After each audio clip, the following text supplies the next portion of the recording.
Pues seguimos con el estudio del libro de Samuel en el nombre del Padre, del Hijo y del Espíritu Santo.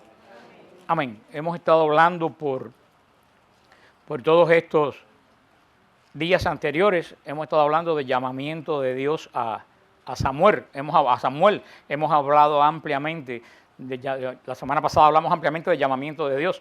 ¿Se recuerdan que dijimos que habían dos llamamientos? ¿Se acuerdan cuáles eran? El primero era el universal, el llamamiento universal. Y el segundo, el llamamiento personal, que es llamamiento, dijimos, para servicio en específico. Dijimos que el llamamiento universal, ¿se recuerdan para qué cosa es? Para la conversión y para el perdón de los pecados. Y el llamamiento específico es cuando el Señor te llama a una labor determinada en el reino de Dios. O sea, son los dos llamados y que el Señor siempre hace. Primero, por supuesto, el Señor hace el llamado universal y después que hace el llamado universal, hace el llamado específico. Como dice el Señor, muchos son los llamados y pocos los escogidos. No es que el Señor haga distinción entre las personas, es que muchos son los llamados, pero pocos son los que responden. Para responder al llamado del Señor, lo primero que hay que tener es disponibilidad. O sea, ¿estar qué cosa? Disponible. Y después no solo disponibilidad, después hay una palabra que hemos repetido montones de veces y que está en crisis hoy en día: fidelidad. Porque cuando el Señor lo llama a uno, pues uno se emociona así como: sí, Señor, yo voy, como dijo Isaías, mándame a mí. Pero cuando pasa 7, 8, 9, 10 años, y que hay veces que el llamado se vuelve una rutina, es cuando tiene que empezar a ejercerse, ¿qué cosa? Fidelidad. Recuerden que hablamos la semana pasada, que nosotros no sabemos nunca en la vida qué impacto podemos tener nosotros en la vida de otra persona. Algunos tenemos la suerte de saberlo, otras personas nunca en la vida sabrán el impacto que va a tener en la vida de nadie. Una palabra que tú digas en un momento, una persona que más nunca tú vas a volver a ver, ni vas a saber en la vida quién es. Una simple palabra que tú dijiste, sabe Dios el movimiento que puede ser en el espíritu de esa persona. El Señor llama a diferentes, y el Señor llama a todo el mundo.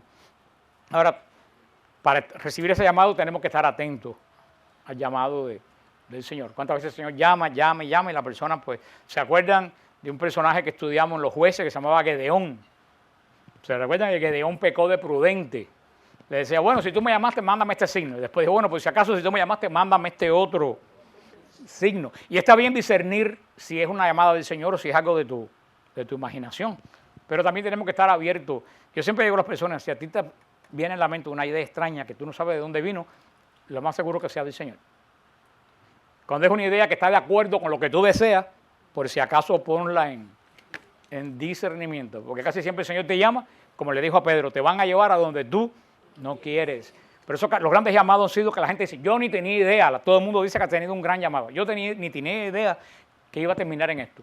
Porque el Señor llama y te hace cambiar la vida. Y Samuel fue uno de estos grandes de llamados. Antes de pasar al capítulo 4, la gran llamada de Samuel es la tercera y cuarta llamada. Son las llamadas de Samuel para el servicio, que lo vemos en el versículo 11, en Samuel 3, 11 y 12, donde dice: dijo el Señor a Samuel: voy a ejecutar una cosa tal en Israel que a todo el que la oiga le zumbarán los oídos. Ese día cumpliré contra Elí todo cuanto he dicho contra su casa, desde el principio hasta el fin.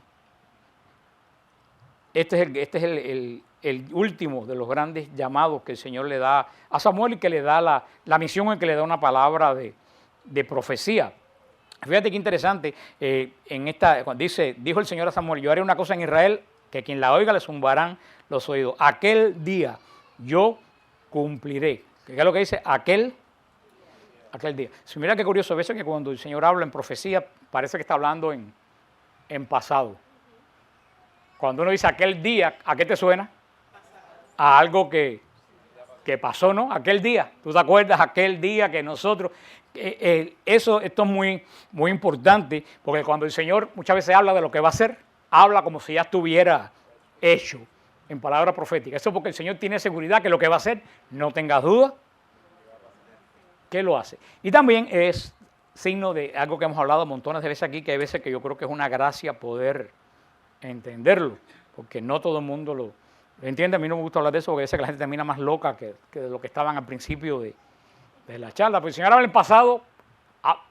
en pasado, hablando en qué, en futuro. Habla en futuro, pero está hablando con un verbo aquel día, en pasado. Recuérdense lo que dijimos, que el tiempo de Dios no es el tiempo de nosotros. Y no es que no ha llegado el tiempo, es que el mundo espiritual vive en un tiempo totalmente diferente al tiempo humano. Y nosotros no podemos entender el tiempo de Dios. Porque nosotros, como somos humanos, estamos en movimiento, el tiempo de nosotros se divide en tres: pasado, presente y futuro. Pero no podemos entender que en Dios no hay pasado ni futuro. En Dios todo es presente. O sea, para nosotros el futuro, ¿qué cosas en Dios ya? Presente. ¿Y el pasado, qué cosas en Dios? No podemos entender eso, porque nosotros vivimos dentro del tiempo. ¿Se recuerda que dijimos que por eso es que cuando tú entras fuera del tiempo, como tú entras en la eternidad, eso es decir eternidad fuera del tiempo, cuando tú entras en la eternidad, ya tú, como te agarras de eternidad, así te quedas. Si en el momento que entras a la eternidad estás en pecado, te quedas en pecado. Y si estás en salvo, te quedas salvo. ¿Por qué? Porque ya no hay futuro. No es que no hay regreso, es que no hay futuro. Ya tú te vas a quedar a partir de ahí en qué cosa? En un eterno presente. Por eso que no puede haber conversión después de la muerte. Nosotros que estamos en pasado, presente y futuro, tenemos tiempo. Y eso es lo que la gente no entiende, porque tratamos de juzgar a Dios por la mente nuestra. Por eso que la gente, el otro día me decía un pobre muchacho en EWTN que él iba a orar para que el demonio se convirtiera. Y yo le dije, es un buen sentimiento de él quería que el demonio se... Pero decía, hermano, invierte el tiempo en algo mejor.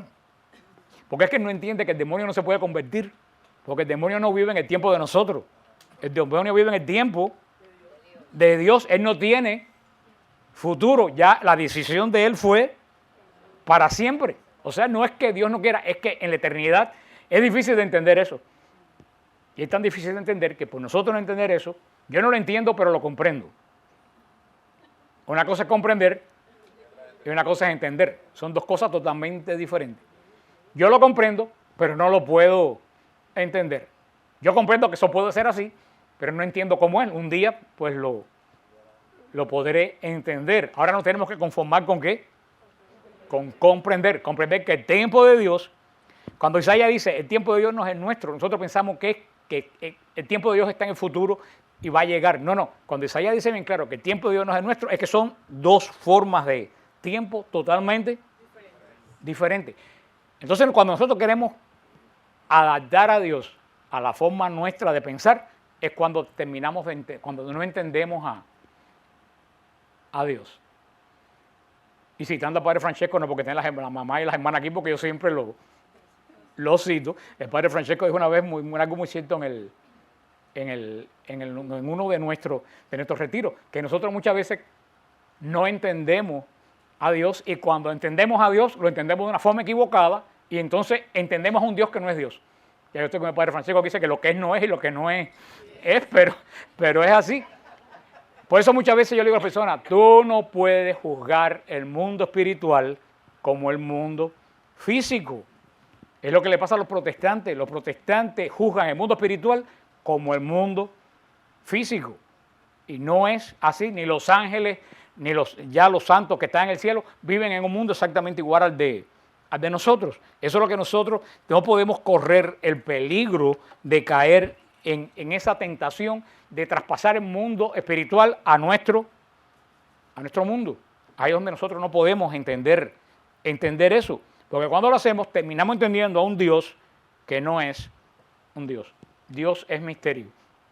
Y nosotros no podemos entender a Dios. Lo podemos comprender, pero no lo vamos a poder nunca entender. Y por eso vienen los hermanos de otras iglesias y dicen, bueno, pero es que los santos y la Virgen no pueden interceder porque ellos no saben lo que pasa en la tierra. Digo, estás pensando en el cielo, ¿de qué forma?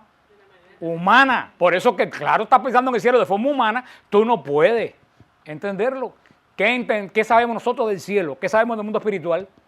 Nada. Entonces, ¿cómo tú te atreves a decir que el mundo espiritual no puede saber lo que pasa en nosotros. Es que más ni siquiera ya eso existe. Pues dice, bueno, ¿cómo los santos pueden saber lo que estoy haciendo? Y yo le digo, yo no soy santo en el sentido de estar en el cielo, pero yo me comunico todos los días con 7.000, 8.000 personas a través de Facebook. Y ellos me mandan a mí. Eso sería razonable para nuestros abuelos. Que yo esté aquí hablando con gente en Japón. No, lo hacemos a través del internet. ¿Cómo vamos a negarle a la gente que está en el cielo una capacidad más específica que esa? Miren, yo el sábado tengo una charla en Siervo de Cristo Vivo, en la Escuela Internacional, de 8 a 11 de la noche. Y a las 12:30 de la noche tengo una charla en Brisbane, Australia. O sea que yo voy a dar una charla en Miami de 8 a 10:30 y de 12:30 a 1:30 voy a dar una charla en Brisbane. Si yo digo eso, hace 50 años ni el Padre Pío puede hacer eso. Yo lo voy a hacer por Skype. ¿Usted entiende lo que yo le digo? Si yo en Miami me voy a conectar con Brisbane a las 12:30 de la noche, a hablar a una congregación en una iglesia, ¿cómo el mundo espiritual no se va a poder conectar con nosotros? El punto que le quiero decir, no podemos racionalizar el mundo espiritual.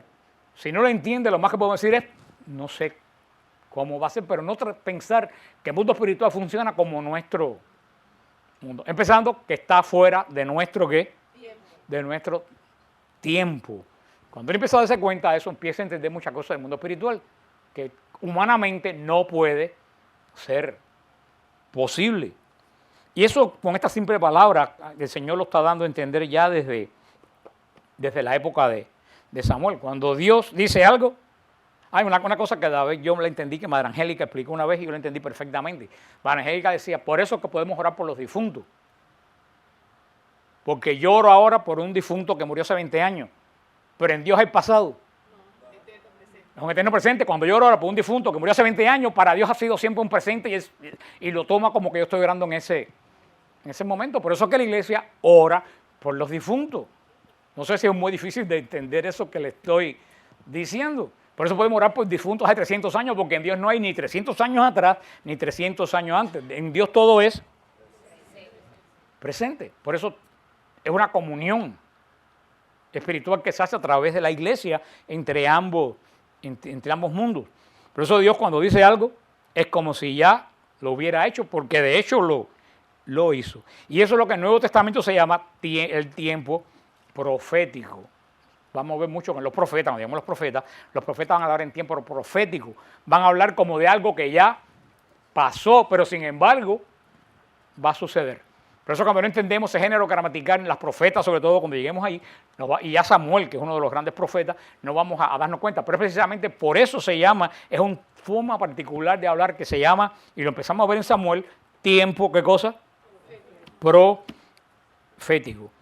Ahora también tiene una característica de Moisés, de Samuel, vemos que Samuel fue fiel, no solo al Señor, sino fiel a Elí hasta el último momento. Samuel no trató de socavar la posición de Elí, sabiendo que Elí no fue para nada un buen sacerdote, ni fue para nada un buen hombre. Y en este cuadro tan tétrico que hemos hablado en los 3 primeros capítulos de Samuel, se pasa al capítulo 4, pero haciendo un resumen de estos 3 capítulos de Samuel, el estado de Israel en esa época, ¿se recuerdan? El estado de Israel en esa época era el estado de la época ¿de quiénes? De los jueces. El caos que vimos en el largo libro de los jueces. Cuando Samuel surge históricamente, ¿dónde? En el tiempo de los jueces. Y de hecho Samuel va a ser el último juez de Israel. Samuel va a ser el último juez de Israel y va a ser el primero de los profetas ligado al culto. Porque Moisés fue un profeta, pero Moisés todavía no estaba ligado al culto. Ya en este momento el culto está instituido y va a ser Samuel el último de los jueces, porque Samuel va a ser un juez, aunque es más conocido como profeta que como juez, pero Samuel va a hacer un oficio de juez en Israel, pero al mismo tiempo va a ser uno de los profetas. Samuel va a ser la transición entre la época de los jueces y la época de los reyes. Por eso que Samuel es tan importante. Samuel, siendo el último juez, va a ser el que va a ungir al primer rey de Israel. Así que es un hombre clave en esta transición de Israel, de la época de la teocracia a la época de la monarquía en Israel. La situación política de Israel en ese momento, ya lo hemos leído, un verdadero caos, desastre. Oprimido continuamente por ¿quiénes? Por los filisteos, por los moabitas, continuamente oprimido por algún pueblo pagano. ¿Y por qué oprimido por pueblos paganos? Precisamente porque ellos no cumplieron con la voluntad del Señor. El Señor les dijo, expulsa a todos los pueblos paganos. Y el Señor sabía por qué le decía, se recuerdan, que expulsara a los pueblos paganos. No era por maldad a los pueblos paganos, es que los pueblos paganos iban a terminar, ¿qué cosa? Contaminando Israel, que fue lo que pasó, porque somos muy frágiles al mal. No sé por qué, pero el bien no se pega, pero el mal se contamina inmediatamente. ¿Se acuerdan lo que dijo Pablo VI del demonio? Que era altamente contaminante. No solo contaminante, sino altamente contaminante. El demonio contamina, y no solo contamina, que es muy contaminador. Porque él no solo está contaminado, que él quiere que todo lo que se arrime a él se contamine. Por eso que vemos que qué trabajo cuesta convertir a alguien, y una persona mala puede echar a perder un grupo completo. Porque el demonio es profundamente contaminante. Por eso los hijos de Dios tenemos que tener los ojos bien abiertos para que nadie venga y nos contamine al pueblo de Dios. Y esa es la función de los pastores de la iglesia, y es lo que el Papa Francisco desde el principio de su pontificado tanto ha recalcado continuamente, la contaminación mundana de la iglesia. Por eso el Señor le dijo, saca a los pueblos paganos delante de ti, porque tú a la larga, si convives con ellos, te vas a contaminar. Israel no hizo caso del Señor, ¿y qué pasó? Se contaminaron. El Señor le dijo, no te cases con las mujeres paganas. No porque las mujeres paganas fueran inferiores, porque las mujeres paganas iban a convencer a los maridos judíos. Se casaron con mujeres paganas y hombres paganos se casaron con mujeres israelitas. Y toda esta contaminación política de Israel llevó al caos de Israel. El pueblo se debilitó, el pueblo empezó a perder las batallas, todo el territorio que había ganado los filisteos lo fueron echando para adentro, los filisteos se hicieron dueños de toda la costa. ¿Y cómo era la situación espiritual de Israel? Peor que la política. La situación espiritual de Israel, horrenda. Los levitas no predicaban, no enseñaban la ley. El culto estaba guiado por unos sinvergüenzas, los hijos de Elí. El sumo sacerdote, que era Elí, era una persona indolente, que no le importaba nada, que veía a los hijos haciendo mal y él no hacía nada por corregir a los hijos. Cuando se lo dijeron, después de mí, que pase lo que sea. Es una persona que no, o estaba defraudado o estaba desanimado, porque lo peor que le puede pasar a un creyente es que se desanime. Un creyente desanimado hace más daño que uno que no es creyente. Lo peor que hay es un creyente que se le apagó el fuego. Dice, total, si todo es lo mismo, si nada va a cambiar, si todo está echado a perder. Esa es la mente apocalíptica.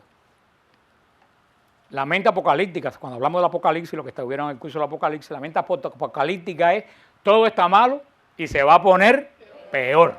No, esa es la mente apocalíptica, no es un género literario de la Biblia que se llama Apocalipsis. El género apocalíptico dice todo está malo y se va a poner mucho peor. El Apocalipsis no es de género apocalíptico. El Apocalipsis es género profético. ¿Y qué dice el género profético? Todo está malo, pero todo se va a poner mejor. Porque para eso el Señor está dando la palabra de profecía ahora, para que el futuro cambie. Hoy en día hay mucha gente en la iglesia, en el mundo, que vive de forma apocalíptica, y hay personas que viven del mundo de forma profética. Elí, ¿de qué forma vivía? Apocalíptica. Esto no hay quien lo arregle. Mis hijos son unos sinvergüenzas, mi familia es un desastre, el culto se acabó, mis hijos hacen cultos paganos dentro de la tienda, se comen la comida del sacrificio y no se lo ofrenden a Dios, la gente no le importa la palabra, ¿le suena algo conocido eso? Esto no hay quien lo arregle quién pone en cintura la cosa como está ahora. Eso es género. Ahora piensa si tú eres de género apocalíptico. Y este es género profético. Lo que uno dice, la cosa está realmente mala. Pero el Señor va a actuar porque se va a poner buena. Yo estaba leyendo el otro día que muchas veces nosotros nos centramos en lo que se seca. Y de centrarnos en lo que se seca no nos damos cuenta de lo que están haciendo. Yo creo que muchas veces en esta situación espiritual del mundo y de la iglesia, a nosotros nos pasa eso. No nos estamos centrando en lo que están haciendo, nos estamos centrando en lo que se está muriendo. ¡Qué desastre! ¡Qué desastre! No mire los desastres, mire el futuro, que están cosas naciendo en la iglesia que son tremendas. Como dice el canto ese, algo está descendiendo, es el Espíritu de Dios, algo está descendiendo sobre la iglesia. Y precisamente para que lo nuevo venga, lo viejo tiene que pasar, como dice el Apocalipsis. Ahora no nos enfoquemos en lo viejo, enfoquémonos en qué, en lo nuevo. Porque en que se enfoca en lo viejo, en que se convierte en género apocalíptico.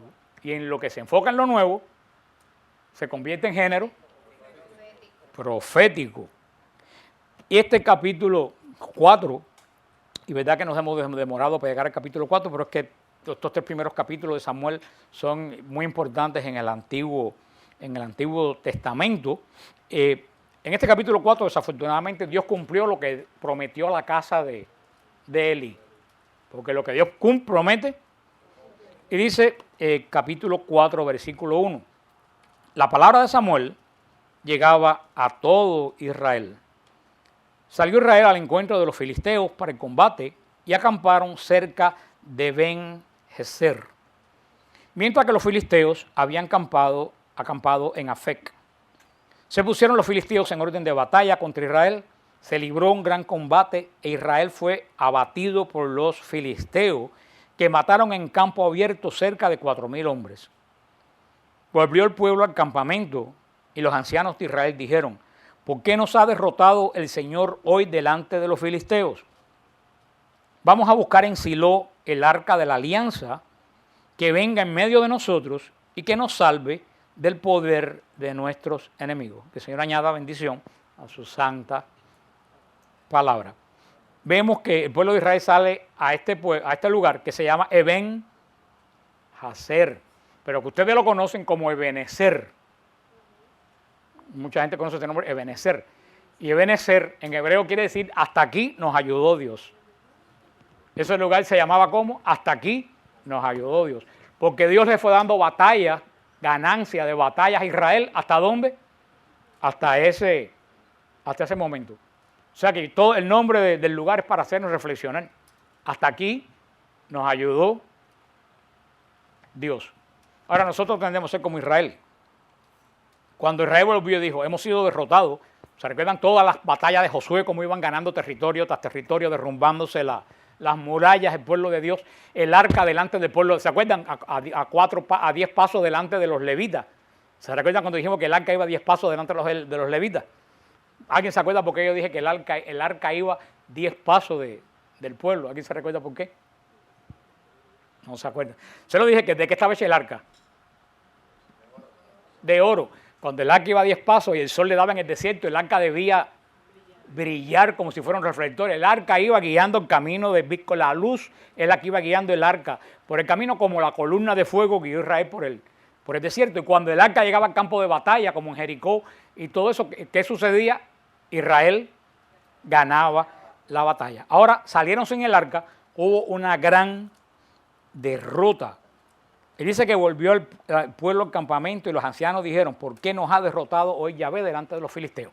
La misma pregunta que nos hacemos nosotros, ¿por qué Dios me hace esto? Ya tenemos que pensar.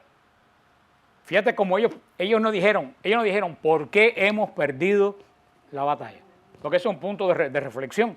Hasta ahora hemos ganado batalla. ¿Qué hicimos hoy? En Ebenezer las perdimos. Hasta aquí nos ayudó Dios. ¿Cuál debía ser la reflexión? ¿Por qué perdimos la batalla? Esa reflexión los hubiera llevado a enterarse que ellos perdieron la batalla por culpa de quién. de ellos mismos. Sin embargo, ¿qué dijeron? ¿Por qué Dios nos hizo perder la batalla? ¿Quién dijo algo semejante? ¿No se recuerdan quién hace mucho tiempo atrás dijo algo semejante? Adán, la mujer que tú me diste. O sea, Adán le dijo a Dios, todos los problemas que yo tengo es por culpa tuya. ¿Y qué le dice Israel ahora a Dios? Hemos perdido la batalla por culpa tuya. ¿Y qué le decimos nosotros cuando muchas veces la desgracia viene a nosotros? ¿Por qué Dios me hace esto? Sin entrar a analizar otros factores, siempre culpamos a Dios, porque si no culpamos a Dios y miramos para adentro, vamos a encontrar un culpable en nosotros mismos la mayoría de las veces. ¿Y cuál fue la solución fácil? Vamos a buscar ¿qué cosa? El arca. ¿Ustedes saben qué convirtieron el arca? En un amuleto, en un ídolo. Perdimos la batalla porque el arca no vino. Ellos pensaban que el éxito de la batalla estaba en el arca. Y el éxito de la batalla no estaba en el arca. ¿Dónde estaba el éxito de la batalla? Sí, pero tú sabes, el éxito de la batalla estaba en lo que estaba dentro del arca. Cumplir lo que estaba dentro del arca. Ellos no se dieron cuenta que ellos eran triunfadores cuando obedecían la ley de Dios que estaba adentro, que no era la caja, es lo que estaba adentro de la caja, y la actitud de ellos hacia lo que estaba dentro de la caja, porque la caja representaba el pacto de Dios. Y por eso cuando iba el arca adelante con el pacto de Dios y el pueblo que era fiel al pacto detrás, Israel tenía que vencer, porque era fiel. ¿Y qué le dijo el Señor? ¿Se acuerda? Delante de ti hay dos caminos. ¿Se recuerdan en Deuteronomio? Uno que lleva a la vida, uno que lleva a la muerte. Yo te los pongo hoy y te explico, coge el que tú quieras. No era el arca, era lo que estaba. Ellos terminaron haciendo del arca un amuleto, tal como hicieron de la serpiente en el desierto, que estaba puesta para salvación de Israel, y la convirtieron en un ídolo, porque nosotros los hombres tendemos a materializar las cosas. Y ellos, ahí tú te das cuenta del grado de insensatez que llegó a Israel. Todo se va a solucionar cuando venga.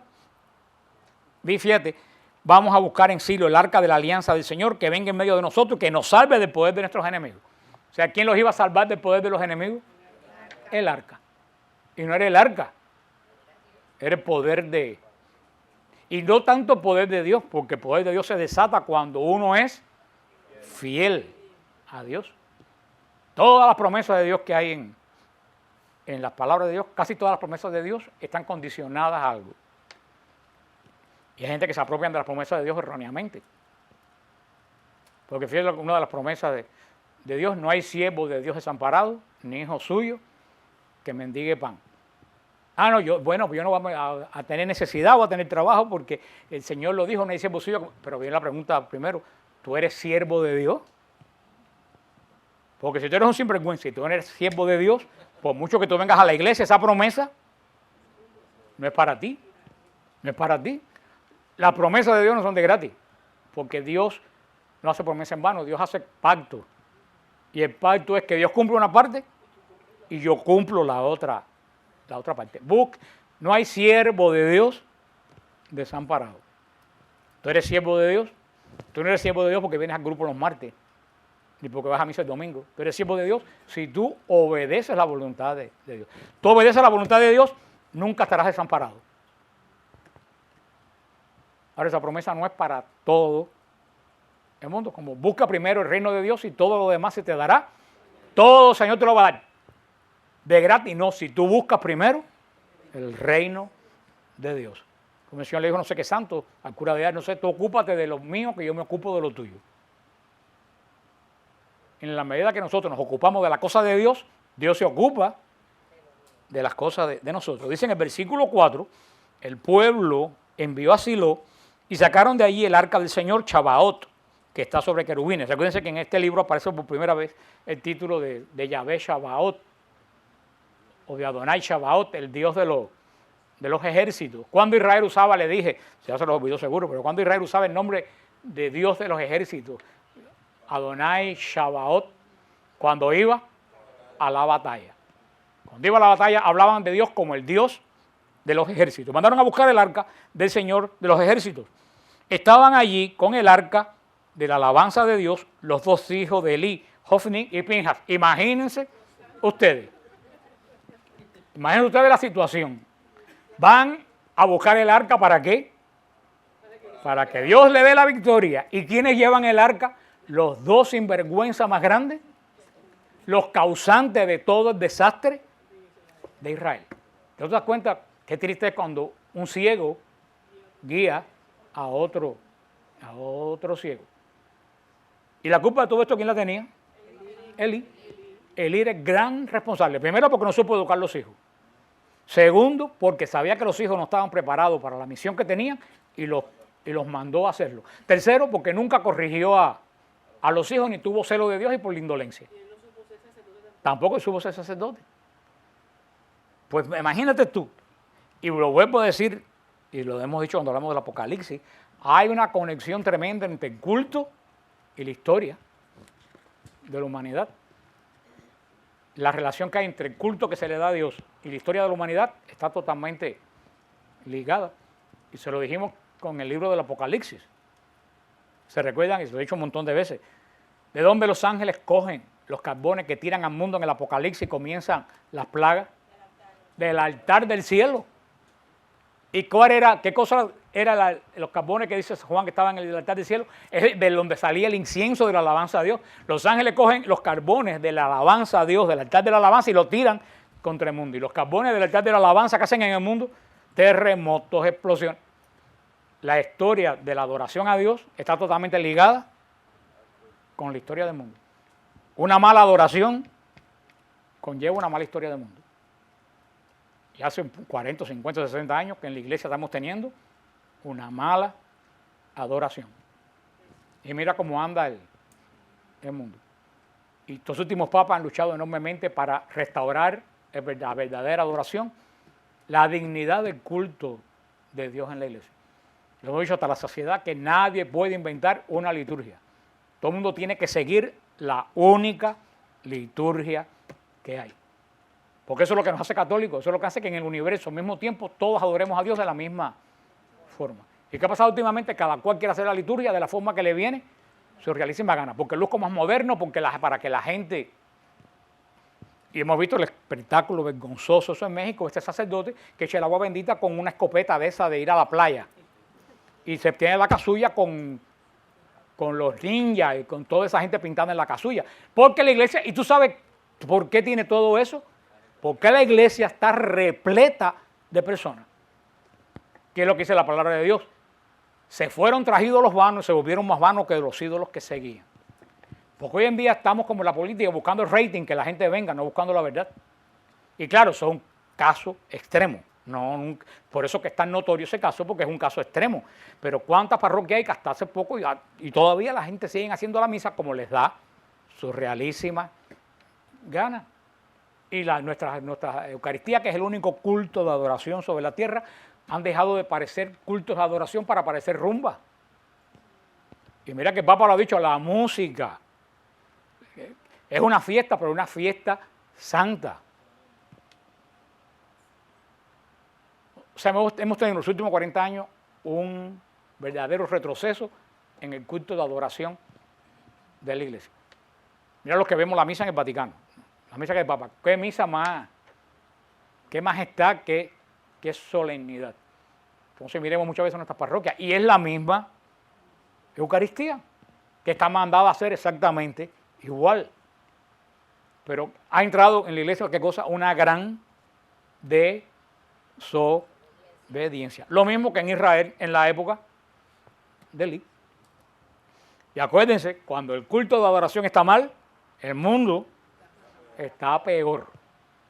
Y eso fue lo que sucedió en este momento. El culto de adoración de Israel era un verdadero caos. Dios no era adorado, porque recuérdense, para ver si ponen esta por lo menos. ¿Cuál es el trabajo fundamental de nosotros los creyentes? La adoración. Que ¿cómo se dice en griego? Por ahí lo están diciendo, pero tan liturgia. Liturgia, que no es adoración, liturgia es trabajo del pueblo de Dios.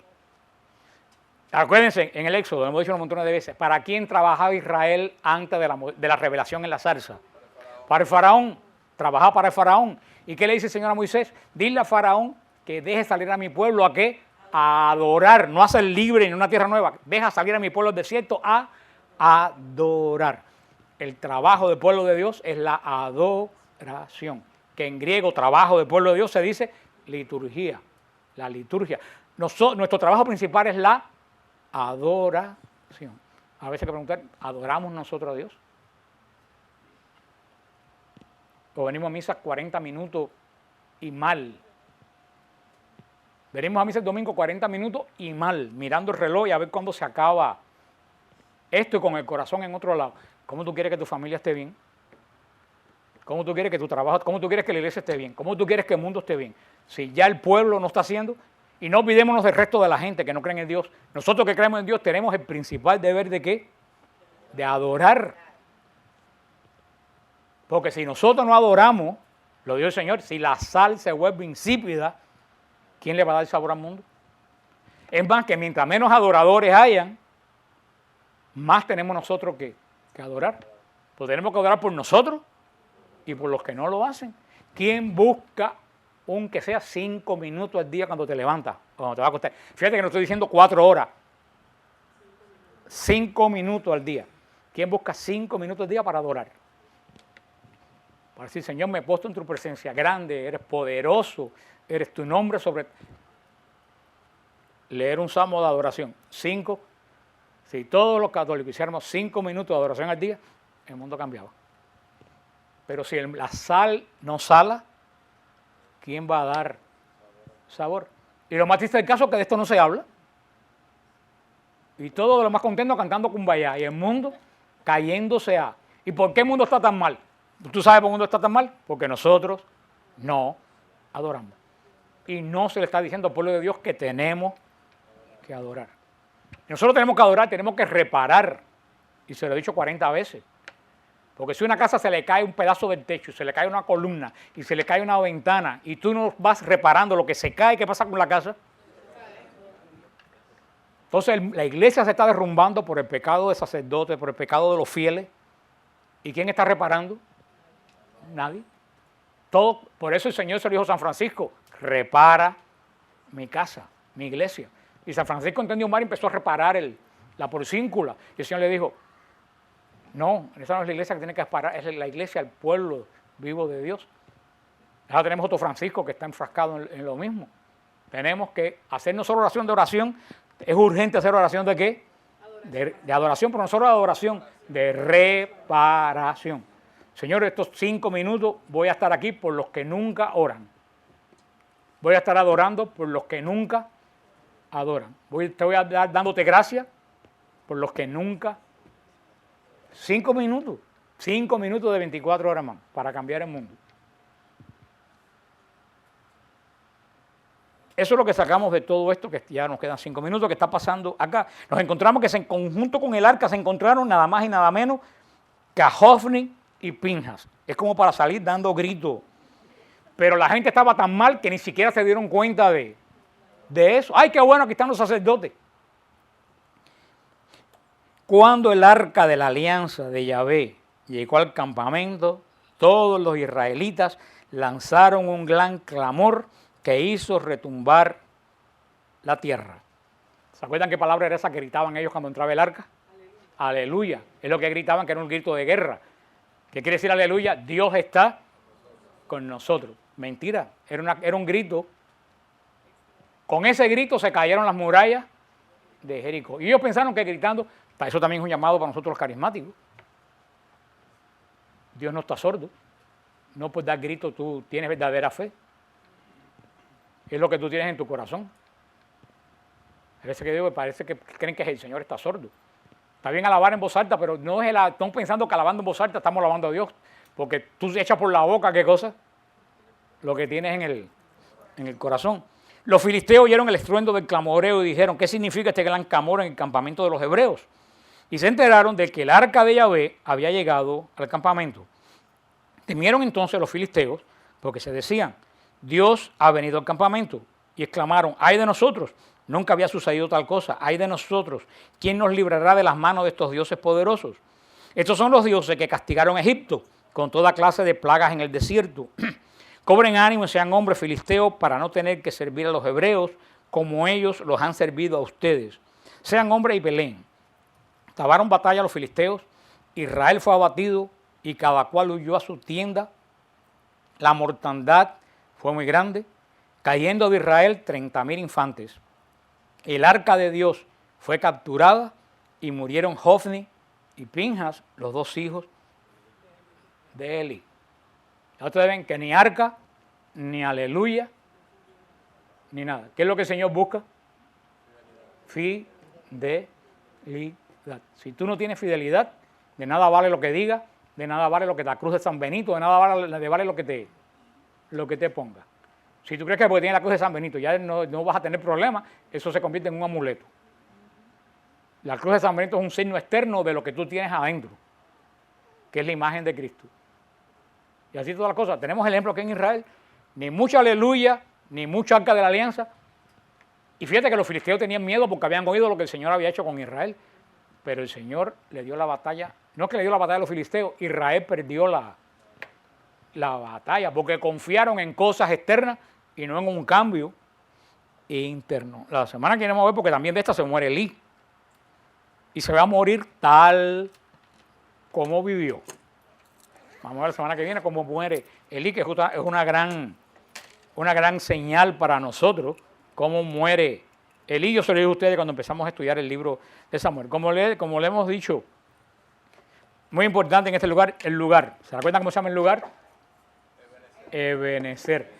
Yo no sé cómo hay muchas iglesias que se llaman Ebenezer. Aquí en Hialeah hay una iglesia bautista que se llama Ebenezer, y Ebenezer quiere decir hasta aquí, nos ayudó Dios, de ahí para adelante, arréglatela como tú puedas.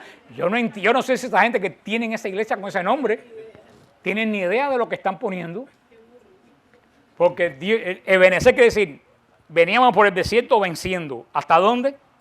Hasta aquí. De aquí para allá, vamos a ver qué pasa. Pero eso que nos da risa, que hemos hablado cómicamente, tengan cuidado, no sea nuestra vida.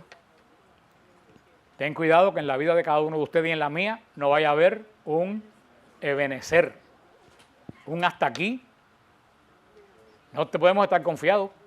Yo siempre les digo y les hablo del sinvergüenza más grande que ha habido en la Biblia, que se llamaba Nabucodonosor. Y Nabucodonosor tuvo 400 manifestaciones del Señor. Y cada vez que el Señor se manifestaba a Nabucodonosor, que decía, bendito sea el Dios de Israel, le voy a hacer un altar. Y después de poco tiempo, se le olvidaba. Y recuérdense la frase que le dije que a mí me asusta, que es que la leo. Cuando el Señor le dijo a Nabucodonosor, se te acabó el tiempo. ¿Sabes lo que quiere decir? Se te acabó el tiempo. Hasta aquí te ayudó el Señor, Ebenezer. El Señor te da tiempo, te da tiempo, te da tiempo, pero hay del día que te dice, se te acabó el tiempo. ¿En qué estado nos va a encontrar cuando se nos acabe el tiempo? Que puede ser tan rápido como de aquí a 3 minutos. Porque nadie puede estar seguro que de aquí a 3 minutos va a estar vivo. Ni yo ni ninguno de ustedes. Nadie lo puede asegurar. O sea, en 3 minutos puede ser todo Ebenezer.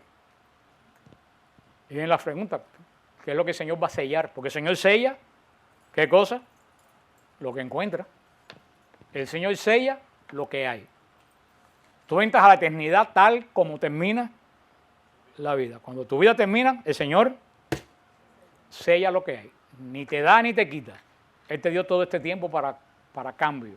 Él solamente va a ni te va a condenar al infierno. Él solamente va a sellar lo que encontró dentro de ti. Y eso es lo que tenemos que preguntarnos esta noche. Que el Señor, si el Ebenezer mío es de aquí a 10 minutos, que el Señor va a encontrar adentro de mí. Ojalá que esto nos sirva de reflexión, este libro poderoso de Samuel, que nos sirve de introducción al reino de Israel, porque esto no termina aquí.